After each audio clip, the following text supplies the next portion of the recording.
बातमी नाशिकमधून आहे। नाशिकच्या अडगाव नाका परिसरामध्ये प्रहारचं आंदोलन सुरू आहे। मुंबई आग्रा महामार्गावर चक्काजाम आंदोलन केले जाते। शेतकरी कर्जमाफीसह विविध मागण्यांसाठी एल्गार पुकारण्यात आलाय। प्रहारसह अनेक शेतकरी संघटना आंदोलनामध्ये सहभागी झालेले आहेत। या आंदोलन परिसरामध्ये पोलिसांचा चोख बंदोबस्त ठेवण्यात आलाय। कृषी मंत्री माणिकराव कोकाटे यांचे बॅनर घेऊन हे आंदोलन केले जाते। हे दृश्य आपण पाहतोय। शेतकरी कर्जमाफी आणि त्याचबरोबर शेतकऱ्यांच्या विविध मागण्यांसाठी सध्या एल्गार पुकारण्यात आलेला आहे। प्रहारसह अनेक शेतकरी संघटना या आंदोलनामध्ये सहभागी झालेल्या आहेत। दरम्यान या आंदोलनाच्या पार्श्वभूमीवर पोलिसांचा चोख बंदोबस्त ठेवण्यात आलाय।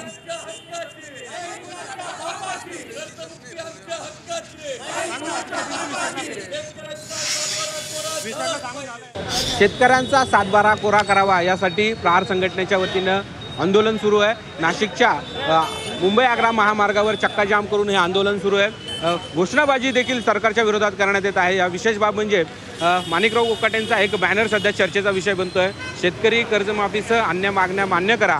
विधानसभा निवडणुकीत आश्वासन दिल्याप्रमाणे शेतकऱ्यांचा सातबारा कोरा करा अशा आशयाचं बॅनरचं शीर्षक देऊन कृषी मंत्री माणिकराव कोकाटे यांचा पत्त्यांबरोबर असलेला जो फोटो आहे तो या बॅनरमध्ये पाहायला मिळतोय। खरं तर ज्यावेळी महाविकास आघाडीसमोर शेतकऱ्यांची जी मागणी होती सातबारा कोरा कराल याबद्दल त्यांनी आश्वासन दिलं होतं, मात्र तरी देखील ते पूर्ण केलं नाही। यामुळे आता शेतकरी देखील आक्रमक झाल्याचं आपल्याला पाहायला मिळत आहे। त्याचबरोबर संघटना देखील मोठ्या प्रमाणात आक्रमक झालेत। आपल्याबरोबर शेतकरी नेते आहेत, आपण त्यांच्याशी बोलूयात।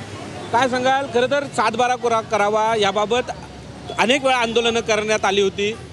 महाविकास आघाडी नंतर या सगळ्यांमध्ये महायुतीने देखील याबद्दल आश्वासनं दिली होती, सातबारा कोरा करेल असं सांगितलं होतं, मात्र तरी देखील आपल्याला पुन्हा एकदा आंदोलनासाठी उतरावं लागतं। प्रश्न असा आहे की महायुती सरकार सत्तेत येत असताना आश्वासन दिलं होतं की आम्हाला मतदान करा, शेतकऱ्याचा सातबारा आम्ही करू हे मुख्यमंत्री देवेंद्र फडणवीसांनी जाहीर केलं होतं। 1 वर्ष झालं त्याच्यावरती शब्द बोलत नाही। ते म्हणतात की योग्य वेळ कशाला म्हणतात तुम्ही?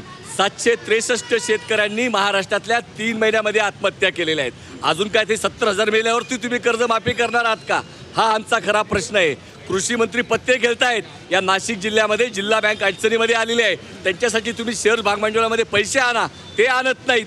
कर्जमुक्तीच्या विषयी बोलत नाही, म्हणून महायुती सरकार हे शेतकऱ्यांच्या विरोधात आहेत। लाडल्या बहिणींचे मतं घेतलेत, शेतकऱ्यांचे मतं घेतलेत, शेतकऱ्यांच्या प्रश्नाकरता दुर्लक्ष करतायत, म्हणून याचा आम्ही निषेध करतो। की जगाचा पोशिंदा जगला तर हे जग जगेल। आणि आज जर तुम्ही बघितलं तर जेव्हा निवडणुका येतात त्यावेळेस ह्या जे कृषी मंत्री आहे किंवा इतर मंत्री आहे, मुख्यमंत्री यांचं शेतकऱ्यांबद्दल जे आहे ते प्रेम व्यक्त होतं, परंतु एकदा निवडून आलं तर यांना या शेतकऱ्यांचे असो किंवा सर्वसामान्य जनतेचे असो प्रश्न ऐकण्यासाठी वेळ नाही। कॅमेरा पर्सन सोनू भिडेसह सागर गायकवाड, G24 तास, नाशिक। राज्यामध्ये सध्या आंदोलन सुरू आहे आणि या संदर्भात बच्चू कडू यांनी सरकारला निर्वाडीचा इशारा दिलेला आहे। आता वेळ न सांगता शेतकऱ्यांना घेऊन मंत्रालयामध्ये घुसू असा इशारा त्यांनी दिलेला आहे। आताची महत्त्वाची बातमी, आता गांधीगिरी संपली, भगतसिंगगिरी सुरू। कर्जमाफीची तारीख सांगा अन्यथा तीव्र आंदोलन करू असा इशारा सरकारला बच्चू कडू यांनी दिलेला आहे। आता वेळ न सांगता शेतकऱ्यांना घेऊन मंत्रालयात घुसू असा इशारा सुद्धा त्यांनी दिलेला आहे। चक्काजाम आंदोलन सध्या सुरू आहे आणि या आंदोलनादरम्यानच बच्चू कडू यांनी हा निर्वाडीचा इशारा दिलाय।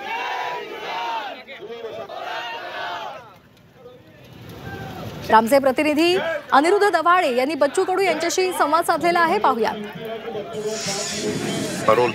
शेतकरी, शेतमजूर आणि दिव्यांगांच्या प्रश्नांवर बच्चू कडू जे आहेत ते आक्रमक झालेले आहेत। चांदूर बाजार, अचलपूर, खरपी या 3ही ठिकाणचे आंदोलन आटपून आता बच्चू कडू जे आहेत ते अमरावतीच्या दिशेने रवाना झालेले आहेत। याच विषयी अधिक बोलण्यासाठी आपल्यासोबत बच्चू कडू स्वतः जोडलेले आहेत। भाऊ, ठिकठिकाणी चक्काजाम होत आहे, टायर पेटून आंदोलन केलं जात आहे। संपूर्ण महाराष्ट्रात आंदोलनाला जो आहे तो मोठा प्रतिसाद मिळताना दिसतोय, कसं पाहता याच्याकडे? महाराष्ट्रात 500 ते 600 ठिकाणी प्रचंड ताकदीनं आंदोलन झाले। शेतकरी म्हणून लोकांनी रस्त्यावर आलेले आहे आणि त्याचा उद्रेक एकतर ही जे लूट होत आहे सातत्यानं, त्या लुटीचा उद्रेक आज तुम्हाला महाराष्ट्रभर दिसत आहे। मी त्या दिवशी म्हटलं होतं का 24 तारखेला तुम्हाला माहित पडेल का महाराष्ट्रात काय असंतोष आहे सरकारच्या विरोधातला, आणि ते आज दिसत आहे। महाराष्ट्राच्या कानाकोपऱ्यात हे आंदोलन होत आहे। कुठलं जातीपातीच्या पक्षाचं बंधन न होता शेतकरी रस्त्यावर आलेला आहे आणि त्याचं खरं तर ही एक नवीन आम्ही पाहतोय लढाई शेतकरी मजुराची, कष्टकरी समाजाची सुरू झाली। मग त्यात मेंढपाळ असेल, मच्छीमार असेल, आमचा शेतमजूर असेल, गावातला भूमिहीन मजूर असेल, तुमचा दिव्यांग बांधव असणार, भेसळयुक्त दुधाच्या संदर्भातला कायद्याच्या संदर्भात असेल हा रोष आहे आणि तो रोष आता व्यक्त होताना दिसत आहे. सध्या जर पाहिलं तर ठिकठिकाणी हे आंदोलन पेटलेलं आहे. तुम्ही मराठवाड्यामध्ये जे भाषण केलं त्याच्यामध्ये असं म्हटलं आहे की आता आमची गांधीगिरी संपलेली आहे, भगतसिंगगिरी सुरू झालेली आहे. कशा प्रकारे पुढे भगतसिंगगिरी चालू ठरणार आहे? भगतसिंगगिरी काय झालंय, आम्ही 7 दिवस आंदोलन केलं, अन्नत्याग आंदोलन केलं, 8 दिवस पायी चाललो. पण सरकार समिती गठीत करून पुन्हा बंदीचं काम करतं. एका समिती गठीत करते आणि दुसरीकडे मुख्यमंत्री म्हणते यावर्षी पीक पाणी चांगलं होणार आहे, मग कशाने कर्जमाफी करायची? हो मुख्यमंत्री महोदय, का पीक जरी भेटलं तरी भाव भेटत नाही. मागच्या वर्षी तुम्ही 3,000 सोयाबीन खरेदी केलं, तुमच्या 5,000 फक्त तुरीचे भाव भेटले आणि त्याच्यामुळे भावात तुम्ही मारलं ना. कर्जमाफीची मागणी त्या लुटीतून आलेली आहे आणि तुम्ही जे घोषणा केली होती त्याचं काय? तुम्ही तेव्हा असं नाही म्हटलं का पीक चांगलं असेल तर आम्ही कर्ज 7-12 कोरांनी करू. निवडणुकीच्या अगोदर बोलायचं वेगळं आणि सत्ता आल्यावर वेगळं बोलायचं. ही दुप्पट्टी भावना मुख्यमंत्र्यांनी बोलू नये. सरळ सरळ कर्जमाफी कधी करणार त्याची तारीख आम्हाला सांगावी आणि आमच्या बाकीच्या मागण्या संदर्भात निर्णय घ्यावा.